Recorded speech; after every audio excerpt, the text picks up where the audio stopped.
The girl on the exam wrote her answers on an eraser. It's a genius way to cheat. Then she presses the bottom of the eraser. The girl in the back row instantly understood what she meant. While the invigilator was looking at her mobile phone, she took off her shoes. Then she bent down and threw the eraser full of answers into the shoe. What she didn't realize was that the faint sound attracted the invigilator's attention. She was so scared that she immediately put her foot back into her shoe. But the teacher had already come to her side. Is it possible that she has been discovered? As the teacher slowly leaned down, the girl's heart was in her throat. But the teacher just picked up the chalk on the floor. The girl breathed a sigh of relief. Seeing that the teacher had already left, she took the opportunity to kick the shoe to the back row. The girl in the back row also caught the shoe. And so they had committed a silent act of cheating. Soon the results came out. Both girls were happy to have scored high. But in the midst of their happiness, a terrible sound suddenly came from behind them. The girl turned her head. She found the invigilator standing right behind her. He threatened to kill them in the next exam. That's bad. But Lynn didn't panic, because she had already planned her next step. When she came to the second exam, the teacher never took her eyes off her. Seeing that the test was about to end, at this critical moment Lynn pulled out her eraser. She wrote her answers on the eraser. The invigilator stood up angrily. He thought, I've caught you this time. He quickly went to Xiaolin's side.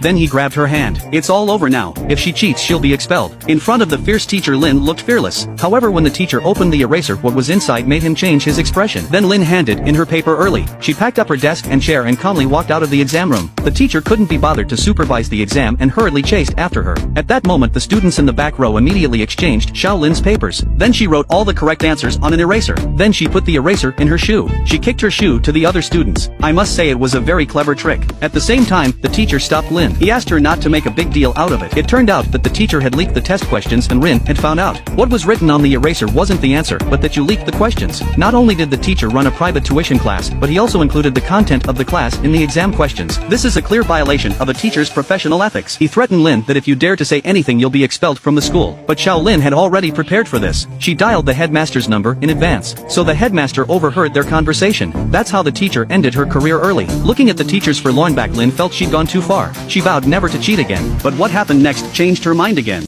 That's a genius way to cheat. You put the best students in the center of the room. The underachievers are scattered in every corner. When the time comes to 2 p.m., everyone's eyes will be glued to the clock. The bullies will use the clock to pass on the answers. The minute hand represents the number of the question in the paper. Every minute they'll have to look up. They'll be watching for signals from the bully. There are 60 questions in the paper. That corresponds to 60 minutes. And the second hand represents the answer choices. The numbers 1 to 4 correspond to ABCD. When the second hand starts to turn, everyone's attention is focused on Lynn's right hand. When Lynn raises her right hand, the number that corresponds to the second hand is the correct answer to the question. Academic losers just need to write down the answer. As time goes by, she's changed her position so many times. But luckily the program is still going well. Everyone has finished half of the question paper. But just then David suddenly spoke up. He asked Lynn why she kept moving around so much. Lynn was obviously shocked by this sudden statement. She was so distracted that she almost forgot the time of the exam. But she'd already collected the money from the scum. She had no choice but to raise her right hand again. David warned her that if she moved again he'd tell the teacher. It seemed that Lynn was being watched. Everyone was frightened by his shout. No matter what she did, David would keep a close eye on her. In order to protect herself, Lynn had no choice but to hand in her paper early. But then the invigilator seemed to notice something. Lynn's heart was in her throat. The teacher approached a fat boy in the class. This fat boy was not one of Lynn's group. The teacher asked him to open his trouser pocket. Sure enough, a piece of paper fell out of his trouser pocket. The teacher opened it and found it was a cheat sheet. The teacher was furious and declared his grade invalid, and the whole class would have to take the test again. Lynn was speechless. It seems she'll have to start all over again for the next exam. Back home, Xiaolin looked at her father, who was still working hard even though he was sick. She also looked at the 200,000 tuition fees she hadn't paid yet. Her heart suddenly had a bolder idea. She asked the schoolboys to prepare more payment, because for the next exam she was going to cheat by using the radio in school. To the students it's just a classroom radio, but in her eyes it was a tool for cheating on exams. Lynn first finished the exam paper as fast as she could. Then she secretly wrote her answers on an eraser. When the time came to 2 o'clock, she'd hand in her paper and head to the broadcasting studio. Then the rest of the losers had to listen carefully to the broadcast. In order to distinguish the different choices of the questions, they created 4 voices in advance. The 4 voices represent the options A, B, C, D.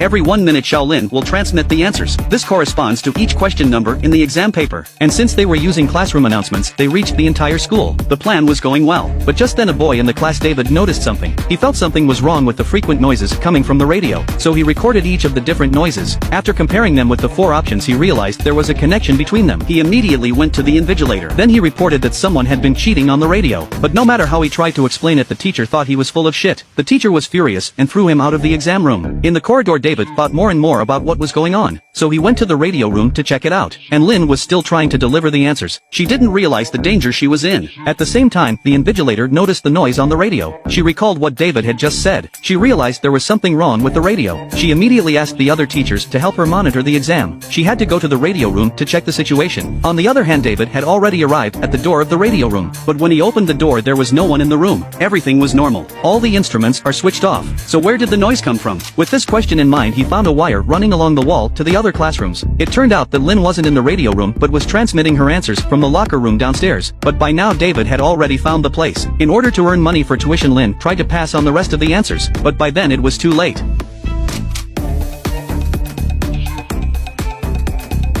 When David opened the door, the room was empty again. And in the cupboard, Lynn was so scared she couldn't breathe. He looked through the crack. The two of them met eye to eye. This is going to be the end. If Lynn was caught by David, he would report to the teacher. At that moment, David stepped on something. He picked it up and realized it was Lynn's belongings. While he was surprised, the invigilator came over. The teacher asked David if he had found the person who passed the answers. Facing the teacher's questioning, David said he didn't see anyone. This simple lie broke the awkwardness between the two schoolmasters. It also set the stage for the two of them to work together to create even more sophisticated examination sheets. These 2B pencils are worth 300,000 each. All the answers are printed on them. The thickness of the barcode can accurately distinguish the 4 options A, B, C, and D. The serial numbers at the back represent the answers to the fill-in-the-blanks questions. Each person can carry up to 4 pens, corresponding to the 4 sections of the question paper. This makes it easy to pass the world's toughest STIC entrance exam. But now you have the tools. But how do you get the answers out of the exam room in advance? Lynn looked at the clock on the wall and realized that there was a time difference in every country. If Xiaolin flies to Australia to take the exam first, she would use her memory to memorize the answers. Then she'd send the answers back home on her mobile phone. There's a 4-hour time difference between Australia and Thailand. The rest of the team can use this gap to print the answers on 2B pencils. And then they sell them to rich kids who need them for $300,000 each. But the ideal was good. There was another problem before them. Lynn couldn't guarantee she'd memorize all the answers. She also needed a helper. And that's when they thought of David, another schoolteacher. David's family was in a difficult situation. His mother was seriously ill and needed a lot of money. So he quickly agreed to help Lynn. When they arrived at the exam center, they pretended to leave their mobile phones with the staff. The other mobile phone was hidden in their socks. On the eve of the exam, they hid the mobile phones in the toilet tank. When the exam was over, they could use the toilet to send the answers to their mates back home. But reality hit them hard. There is no water tank in the toilet of the exam center, and the exam was about to start in 5 minutes. While they were panicking, Xiaolin thought of a better way. She stepped on the toilet lid and slipped her mobile phone into the ceiling. But on the other side, David had a problem. He hit his mobile phone and stepped on the toilet lid when he came down. His feet were covered in water, and the staff heard the noise and came to the toilet to check. If they found out, all their efforts would be ruined. But when the staff opened the door, they found no one inside. But the broken toilet lid and the footprints on it revealed the location of the hidden mobile phone. What should they do next?